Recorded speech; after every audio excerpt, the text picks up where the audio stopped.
This news is brought to you by NHPC. आप सभी का स्वागत है। आज हम पहली बार नेक चौक से दिव्य हिमाचल टीवी के लिए लाइव कर रहे हैं। इसमें हम बल्ह तहसील में एसडीएम कार्यालय में हैं और आज हम यहाँ पे आए हैं कि जो लोग पिछले 4-5 दिनों से बाहर से बल्ह में आ रहे हैं उनको लेकर हम एसडीएम से चर्चा करेंगे इस बारे में कि उनको होम क्वारंटाइन किया जा रहा है, तो इस बाबत सारी व्यवस्थाएं क्या रहेंगी। डॉक्टर आशीष शर्मा जी, आपका दिव्य हिमाचल टीवी में स्वागत है। बहुत बहुत धन्यवाद। सबसे पहले तो आप बताएंगे कि अब तक बल्ह में 4-5 दिनों के अंदर कितने लोग आ चुके हैं? मैं आप सबको सूचित करना चाहूँगा कि पिछले 5 दिनों में हमारे पास 350 लोग हैं जो बल्ह सब डिवीजन में बाहर से आ चुके हैं। जी सर। तो ये जो 350 लोग बाहर से आए सर, इनको होम क्वारंटाइन किया जा रहा है, लेकिन ये लोग जानना चाहते हैं कि ये जो होम क्वारंटाइन करने तक की जो प्रक्रिया है उसमें कैसे प्रशासन काम कर रहा है? जैसा कि आप जानते ही हैं कि कोरोना जो बीमारी है वो इतनी घातक इसलिए है क्योंकि इसमें आदमी ट्रांसमिट कर रहा होता है, दूसरों में बीमारी फैला रहा होता है, उसमें अभी तक सिम्टम्स नहीं आए होते। तो होम क्वारंटाइन करने का मकसद ये है कि ऐसे लोग जिनमें अभी तक बीमारी के लक्षण नहीं आए हैं पर दूसरों को संक्रमित कर सकते हैं, तो वो दूसरे लोगों को संक्रमित ना करें। तो जैसा आपको पता ही है कि मंडी जिला में एक भी कोरोना का केस नहीं है। तो कोरोना वायरस अगर हिमाचल में आएगा, हमारे मंडी डिस्ट्रिक्ट में आएगा, तो जो ये लोग बाहर से आ रहे हैं इनके साथ आएगा। तो सरकार ने एक बहुत ही इलैबोरेट प्रोसीजर रखा है। जो भी लोग हमारे स्लापड़ बैरियर से आ रहे हैं, किसी बैरियर से भी हमारे मंडी डिस्ट्रिक्ट में एंटर कर रहे हैं, उनकी स्क्रीनिंग की जा रही है और उनको वही होम क्वारंटाइन का लेटर दे दिया जा रहा है कि आप किसी भी तरीके से होम क्वारंटाइन का उल्लंघन न करें। वो घर से नहीं निकलेंगे और घर से नहीं निकलने के अलावा भी इम्पोर्टेंट चीज़ ये है कि उनके घर में ही जो अपने लोग हैं उनके साथ सिर्फ एक लोग के साथ संपर्क में आए जो उनको खाना दे रहा है, सब लोगों के साथ मिले जुले नहीं। क्योंकि हम नहीं चाहते कि ऐसा हो कि 4-5 दिन के बाद, कुछ दिन के बाद पता लगे कि वो उसमें सिम्टम आए और वो अपने लोगों, घर के लोगों के साथ मिक्सअप हो रहा था और उसके घर के लोग बाहर जा रहे थे। तो मेरे आपके चैनल के माध्यम से भी सब लोगों से रिक्वेस्ट रहेगी कि जितने भी लोग बाहर से आ रहे हैं, हमारे ही लोग हैं, तो वो अपने फैमिली से ज़्यादा मिक्सअप नहीं हो और अपने घर से तो बिल्कुल भी होम क्वारंटाइन का उल्लंघन ना करें।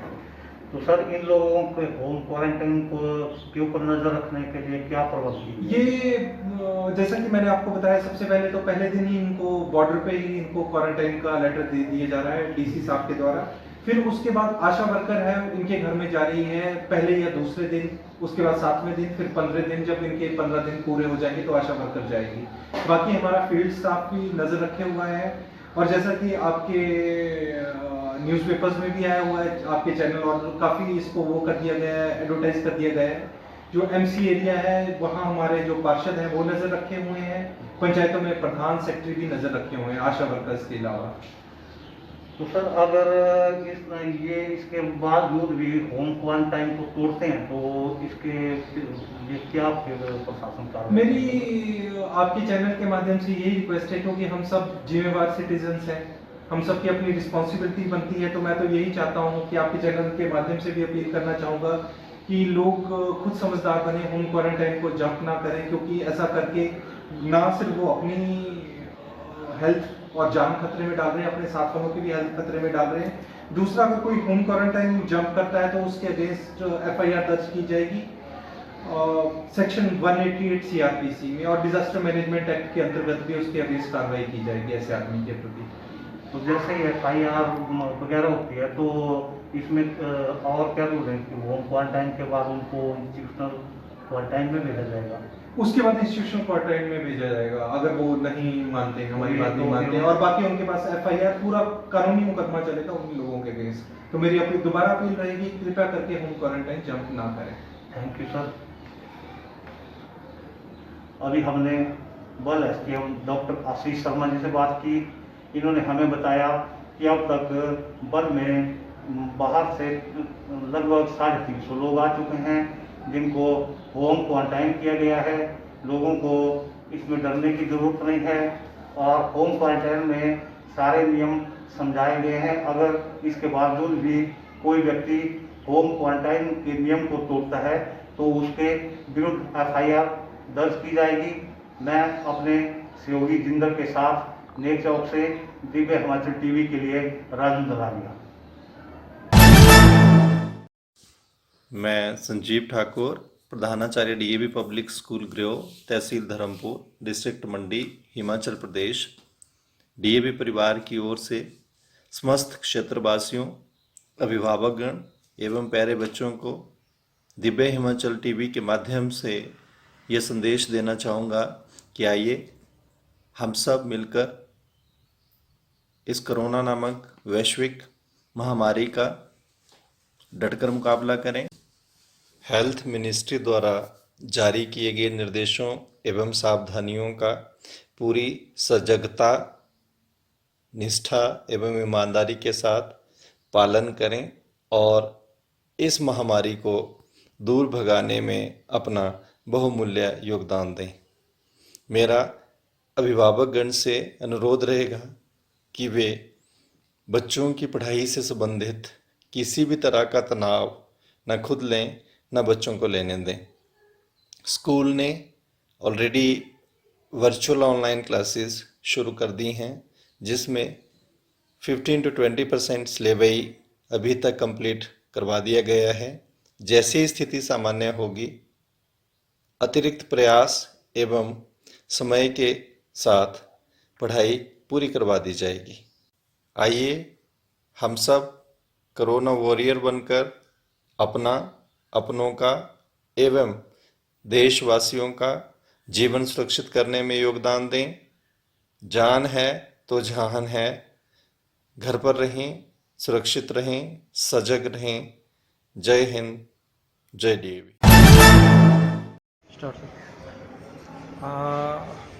मैं Dinesh Sharma, chairman contractor association Himachal Pradesh. पहले तो मैं सरकार का धन्यवाद करता हूँ जो हमारे पास ठेकेदारों के पास लेबरें थी, उसको काम चलाने के लिए सरकार ने परमिशनें दी। हमने पूरा जो गवर्नमेंट के गाइडलाइन है उसके हिसाब से सभी ठेकेदारों ने सैनिटाइज करके और जो भी मास्क, ग्लव्स और PP किट और थर्मल स्कैनिंग वगैरह का हर एक चीज़ का इंतज़ाम करके ठेकेदारों ने काम शुरू कर दिया है। क्योंकि ये तो अभी 6 महीने भी लग सकते हैं, 1 साल भी लग सकते हैं, ये चीज़ें तो हमारे को अब करनी पड़नी थी। तो इसलिए हमारा को ठेकेदारों को मेंटली प्रिपेयर रहना चाहिए इन चीज़ों के लिए। भाई ये चीज़ें अब आगे को फ़िलहाल तो करनी पड़ेगी जब तक बीमारी ख़त्म नहीं होती। अब तक तो इसकी दवाई नहीं निकली है, तो ख़त्म होने का तो अभी चांस इतनी जल्दी नहीं हो सकते। तो आगे के लिए जैसे कि मोदी जी ने कहा वे जान है और जहान भी है, तो दोनों चीज़ों का हमारे को ध्यान रखते हुए और लेबर जो बेकार बैठी थी सारे काम पे लग गई है, तो बड़ी खुशी की बात है। हिमाचल सरकार का बहुत बहुत धन्यवाद हम करते हैं।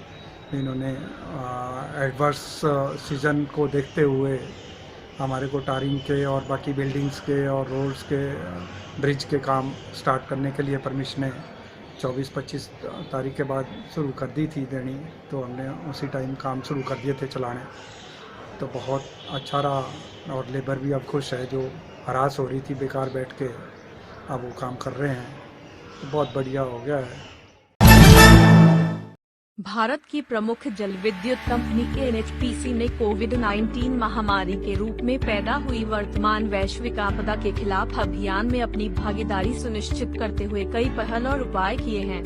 अपने सभी 22 पावर स्टेशनों से बिजली का निर्बाध उत्पादन करते हुए NHPC एक जिम्मेदार कारपोरेट के रूप में कार्यरत है। फिर चाहे वो अरुणाचल प्रदेश के सुदूरवर्ती और दुर्गम इलाकों में स्थित दिबांग बहुउद्देशीय परियोजना हो या कंचनजंगा की तलहटी में बसा तीस्ता 5 पावर स्टेशन, कश्मीर घाटी में स्थित उड़ी, दुलहस्ती एवं किशनगंगा पावर स्टेशन हो या लद्दाख में कठोर मौसम की मार झेलते निमोबाजगो और चुटक पावर स्टेशन, इस कठिन परिस्थिति से निपटने के लिए NHPC के सभी पावर स्टेशनों, परियोजनाओं तथा कार्यालयों पर समर्पित कार्यबल है, जो लगातार इस आपदा के खिलाफ एनएचपीसी की मुहिम में अपना योगदान दे रहे हैं। पावर स्टेशनों पर सभी कार्य क्षेत्रों और प्रतिष्ठानों को नियमित रूप से सैनिटाइज किया जा रहा है और सभी कार्मिकों की थर्मल स्कैनिंग की जा रही है। एनएचपीसी भोजन और सूखे राशन का वितरण भी कर रही है। इसी क्रम में एनएचपीसी उत्तराखंड के धारचूला में भारत नेपाल सीमा पर फंसे सैकड़ों नेपाली नागरिकों के लिए प्रतिदिन भोजन उपलब्ध करा रही है। एनएचपीसी और इसके कर्मचारी इस विपरीत परिस्थिति में समाज के साथ एकजुट खड़े रहते हुए सतर्क और जागरूक हैं। आइए जागरूक और जिम्मेदार बने। स्वच्छता, साफ सफाई और सामाजिक दूरी के साथ कोरोना को हराएं। धन्यवाद।